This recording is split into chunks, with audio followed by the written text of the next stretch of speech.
Did you know bubbles can travel through time? In the bubble that took me to a dinosaur tea party, Leo found out the poppiest way possible.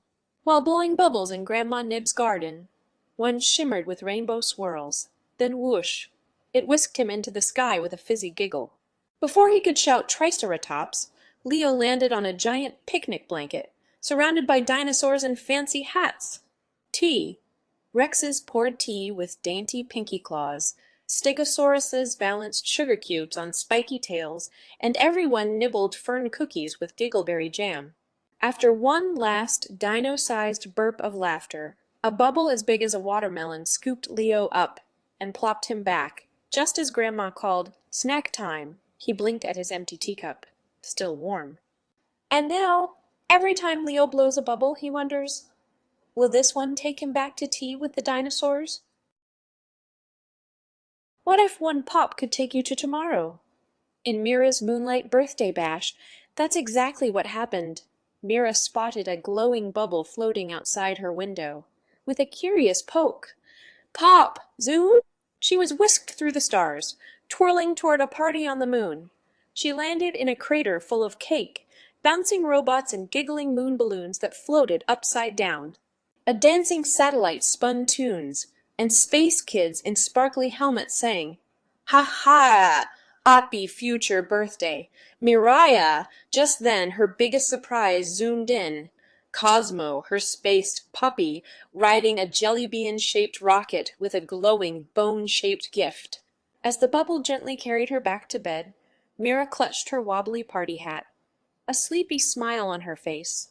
And somewhere on the moon, a single slice of cake still bounces in slow motion, waiting for next year's bash. Ever lost a whole day of the week? In the bubble that stole Tuesday, Nora did, thanks to one very curious pop. It all began when she poked a squiggly shimmer bubble floating near her cereal. With a zap and a giggle, Tuesday vanished. Poof! Right off the calendar. To get it back, Nora zipped through jelly bean jungles that tickled her toes, tumbled into robot schools where tin can teachers tap, danced math, and splashed into a time, twirled pancake contest with syrupy clocks and flying forks. Finally, she spotted Tuesday giggling behind a waffle moon, whipped cream in its hair. "You can't skip school and pancakes," she scolded playfully, scooping it up. With a sneeze of glitter, pop! Everything snapped back in place. And from that day on, Nora always double-checks her calendar and gives her bubbles a little side-eye, just in case another day tries to sneak off on a giggly adventure. What happens when a bubble won't pop? In the bubble that forgot to pop, Ellie found out in the wobbliest way. She blew a giant bubble in her backyard. But instead of bursting, it shimmered, wobbled, then whoop, swallowed her up like a giggly jelly bean. Inside, time got all twisty. She flipped into a pirate pancake breakfast where syrupy swords clanged with a mighty yo-ho-yum. Then, zap, she zipped to the future where frogs in tuxedos sipped tea and tap, danced on hover lilies. Just when it couldn't get any stranger, a backwards, talking unicorn galloped by shouting, "Cheese for Chase! Let's!"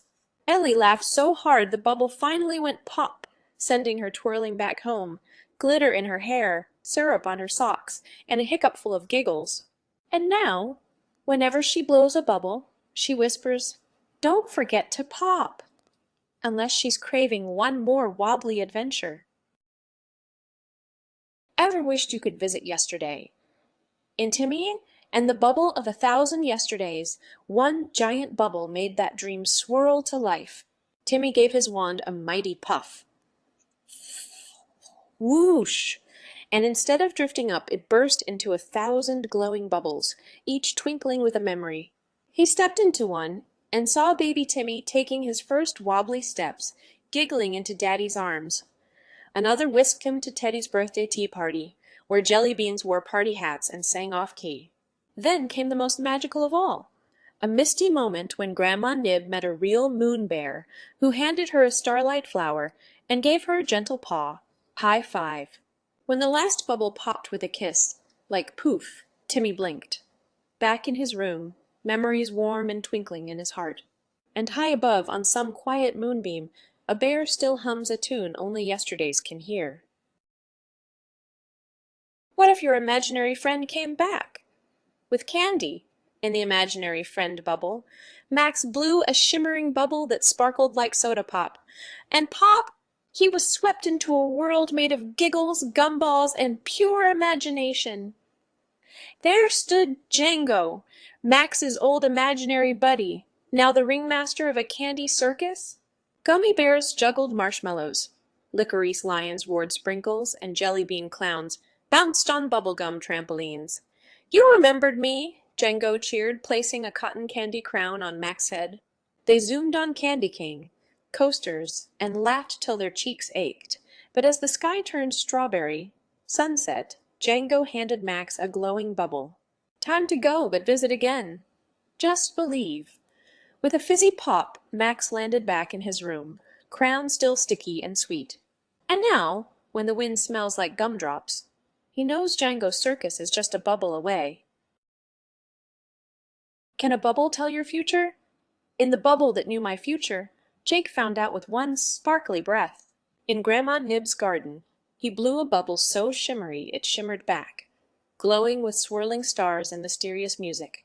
Inside he saw himself, older, cooler, zooming on a hover scooter while juggling jellyfish under a disco moon. Next up, a voice boomed. Jake the Great at the Intergalactic Talent Show. Aliens cheered. Popcorn floated, and Jake took a bow with a wink. Then, poof! The bubble popped like a puff of stardust, leaving Jake blinking among Grandma's roses, his heart pounding with wonder. He grinned, lifted the wand again, and whispered, "Let's see what else I can become."